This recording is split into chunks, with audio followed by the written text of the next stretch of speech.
आप सभी को प्रणाम, आप सभी को जय गुरु। अपने मन की कुछ बातें आप सभी से करना चाहती हूँ। पूरा ब्रह्मांड शांत है और ठाकुर जी इन सभी बातों को सुन रहे हैं। पूरी जो धरती है, धरती शांत है और सब लोग अपने अपने घरों में शांति से सो रहे होंगे, कुछ नाम ध्यान कर रहे होंगे। महाराज जी हैं हमारे यहाँ पे, जिनका नाम श्याम भाई महाराज जी हैं। तो कल मुझे सुबह अचानक उनके इस दुनिया को छोड़ के जाने का एक बहुत ही बुरा समाचार प्राप्त हुआ। हस्बैंड ने मुझे ये मैसेज दी और सच पूछे मुझे बहुत ही दुख हुआ। वो एडमिट थे आज से कुछ दिन पहले अस्पताल में और ये सूचना मिली थी कि उनके दोनों किडनी जो है फेल हो गए थे और वो ज़िंदगी और मृत्यु से जूझ रहे थे। और ये सूचना सुन के मुझे इतना बुरा लगा, क्योंकि मैं उन्हें बहुत मानती थी और उनको बहुत प्यार करती थी और वो भी मुझे इतना प्यार करते थे। एक्चुअली मन मान ही नहीं रहा था कि वो नहीं रहे इस दुनिया में। तो कहना ये चाहती हूँ कि ईश्वर के थे। आज से 10 साल पहले लगभग उनकी किडनी खराब हो चुकी थी, फिर भी वो रात के लगभग 2 बजे 2:30 बजे से उठ के नाम ध्यान करते थे। और शायद ये ईश्वर की कृपा थी कि ये 10 साल वो ऐसे जी गए। लगता ही नहीं था कि उनके शरीर के अंदर कोई भी पोर्शन उनका खराब हुआ है या कुछ कोई नेगेटिव बात मन में आती ही नहीं थी उनको देख के। तो ये कहना चाहती हूँ कि उनके विषय में मैं क्या ही कहूँ। इतने महान शख्सियत जिनकी मैं तुलना किसी ऐसे आम इंसान से नहीं कर सकती। बिल्कुल अगर भगवान होते तो एकदम साक्षात वैसे ही होते, ऐसा लगता था उनको देख के, ऐसा अनुभव होता था। उनका उठना बैठना, उनका ताकना, उनका गाना, उनका भजन, उनकी जो भी बातें थीं हृदय को छूती थी। और सच में अगर कोई बहुत बड़ा जघन्य व्यक्ति भी होगा तो उनके संपर्क में अगर कोई जाता था तो उनको भी वो सुधार देते थे। और आज वो ज़िंदगी की उस जंग से हार के अपने इस दुनिया को छोड़ के, हम सभी को छोड़ के दुनिया से चले गए हैं। तो सच में कहीं ना कहीं अंतर्मन बहुत ही व्यथित है उनकी बातों को सोच के। कल से मैं कुछ कर नहीं सकी, यूट्यूब का कोई भी कार्य अपने अंतर्मन में वो चीज़ में ला ही नहीं पा रही हूँ कि कैसे मैं क्या बोलूँ आप सभी से। किंतु आप लोग यूट्यूब में सर्च करके देखिएगा श्याम भाई महाराज, इनका वीडियो आप लोग देखिएगा कि वो कैसे थे, कौन थे, जिनके विषय में मैं कह रही हूँ। उत्तराखंड के रुद्रपुर शहर के खेड़ा नाम करके एक जगह है, उस जगह वो रहते थे। और उनकी बात में एक और कहना चाहती हूँ कि देखिए, वो भागवत कथा करते थे और उन्होंने कभी भी किसी से भी मतलब कोई फीस नहीं ली अपने भागवत को करने के लिए। जैसे वो भागवत कथावाचक होते हैं तो वो लोग पैसा मांगते हैं, मतलब अपने मन के मुताबिक वो लोग पैसा मांगते हैं जो भी कथा कराते हैं अपने क्षेत्र में। किंतु उन्होंने केवल अपने परिवार को चलाने के लिए एक ही बात कही थी कि जो भी लोग प्रणाम करने के लिए जो प्लेट्स पे जो पैसे आएंगे वो क्योंकि मेरा परिवार इतना बड़ा है, इसको चलाने की जिम्मेदारी भी भगवान ने मुझी को दी है, तो उसी से मैं अपना जो है परिवार चला लूँगा। बाकी किसी से कोई डिमांड नहीं है। बाकी जो म्यूजिशियंस हैं कि जो भी उनका जो सम्मान है उनको आप लोग देख लीजिएगा, तो उनको आप लोग मैनेज कर लीजिएगा, अर्थात उनको पेमेंट आप लोग कर लीजिएगा। लेकिन खुद के लिए कभी भी उन्होंने एक रुपया कभी किसी से नहीं मांगा। और उनके घर की जो स्थिति है सच में बहुत ही दयनीय है।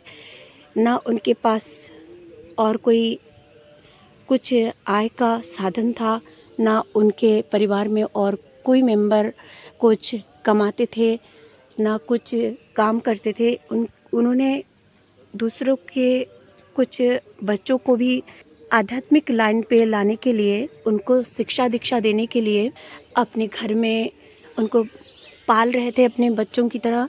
जैसे हमारे बच्चे होते हैं, हम अपने घर में उनको उनका भरण पोषण करते हैं, उनकी देख रेख करते हैं।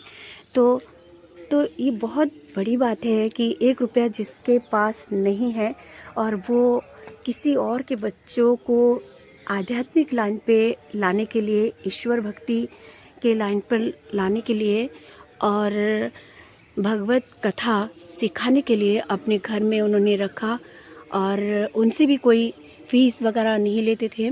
तो ये बहुत बड़ी बात है आज के दुनिया में, आज के युग में, जिनकी फाइनेंशियल कंडीशन बहुत ख़राब होती है, वो लोग इस तरह की थिंकिंग नहीं रख सकते मेरे विचार से।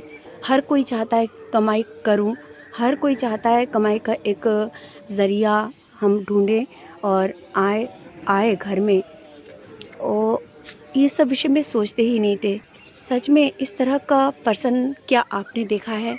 इस दुनिया को छोड़ के हम सभी को एक दिन जाना पड़ेगा, ये तो परम सत्य बात है, परंतु वो इतनी जल्दी हमारी इस दुनिया को छोड़ के चले जाएंगे, इसका अंदाज़ा भी मुझे नहीं था, सच पूछिए। और मुझे इस चीज़ का बहुत ही दुख है। आज अंतर्मन में बहुत सारी वेदनाएं हैं कि वो हमें छोड़ के चले गए हैं। मैं उनको मामा जी बोलती थी, श्याम भाई महाराज जी उनका नाम है। और वो ऐसा लगता है कि ऐसे शख्स इस दुनिया में और फिर कभी नहीं आएंगे, शायद ही कभी आए। तो आप सभी से ये हाथ जोड़ के विनती करती हूँ, कल वो इस दुनिया को छोड़ के चले गए हैं, आज ये वीडियो आप सभी तक पहुँच रहा है, तो आप लोग उनके लिए प्रार्थना करें। वो मेरे बहुत ही अंतर्मन के बहुत ही करीब थे और मैं उनको भुला नहीं पा रही हूँ। ये व्यथा अपने अंतर्मन से मैं बिल्कुल दूर नहीं कर पा रही हूँ कि वो मुझे कितना प्यार करते थे। अभी कुछ दिन पहले, लगभग 2 महीने पहले, इलेक्शन से पहले वो हमारे घर पे आए थे। मैं उस दिन भी बहुत बिज़ी थी, किसी एक मीटिंग से घर आई। घर आने के बाद किसी और मीटिंग में मुझे जाना था। उसी दिन ही ऑडिटोरियम में एक कार्यक्रम रखा गया था, जिसमें हमारे श्याम भाई महाराज मामा जी का भी कार्यक्रम था। वो भी यहाँ पे आने वाले थे। तो घर में आते ही, उस मीटिंग से आते ही मैंने जो है फटाफट जो एक ही कुकर में दाल चावल सब्जियां वगैरह मिक्स करके एक टेहड़ी बनाई। और फिर उसके बाद हम लोग जैसे ही खाने जा रहे थे, तभी मामा जी हमारे घर पे आए, मामी जी को लेके। तो मैं उनको देख के इतनी खुश हो गई कि आप आए हैं तो थोड़ा भोजन कर लीजिए। तो उन्होंने कहा, बेटा अभी भी मैं भोजन करके आया हूँ, अभी तुम रख दो, मैं बाद में आके, कार्यक्रम के बाद आके यहाँ पे भोजन करूँगा। तो वो कार्यक्रम के अंत में मेरे घर में आए और सच में मुझसे उन्होंने उस दिन मांग के वो खाना भी खाए।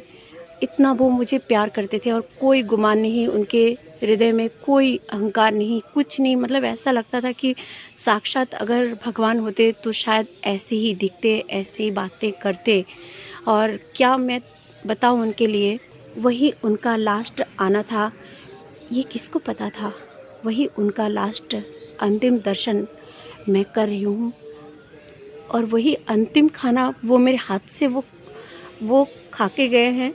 और उसके बाद फिर आज ये मतलब दिन मुझे देखना पड़ रहा है।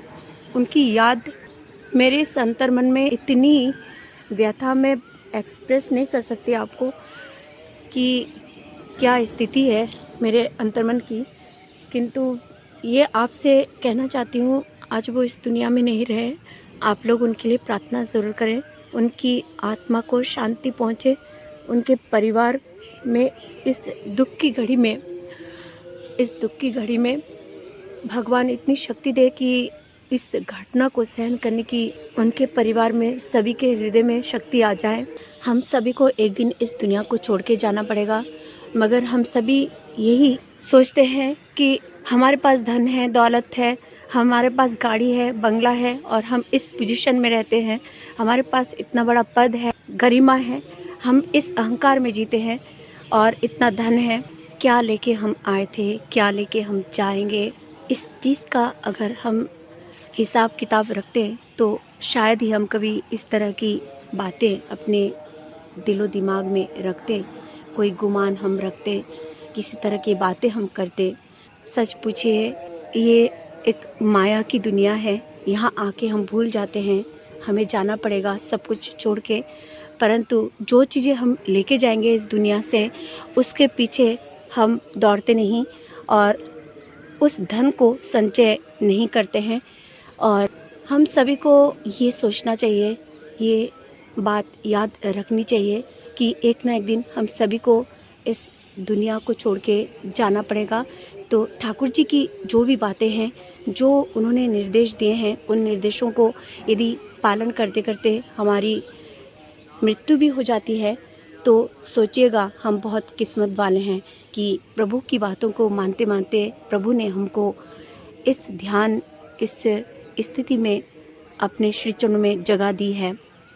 तो आप सभी से यही अनुनय विनय है कि यदि कोई हम में से कोई अभी तक ठाकुर जी की दीक्षा नहीं ली है या अपने प्रभु की शरण नहीं ली है, प्रभु की बातों को नहीं मानते हैं, तो आज से ही ये प्रण ले लें कि हम सभी ठाकुर जी की बातों को अपने जीवन में मान के चलेंगे और ठाकुर जी को अपने जीवन में, अपने प्रभु को बहुत प्यार करेंगे और ये हमारे जीवन का एक मकसद हो, मेन केंद्र हो। हम सभी आध्यात्मिकता के लिए इस दुनिया में आए हैं, न कि इस दुनिया में आके इस दुनिया की बातों में इन्वॉल्व होके रह जाएं।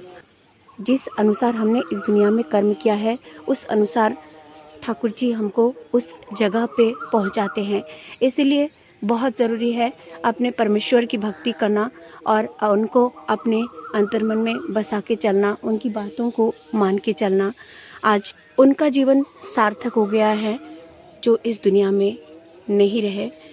आज एक बार फिर सुबह सुबह ये प्रार्थना मैं उनके लिए कर रही हूँ कि उनकी आत्मा को ईश्वर अपने श्री चरणों में जगह दे और भगवान हमेशा उनको अपने श्री चरणों में ही रखें।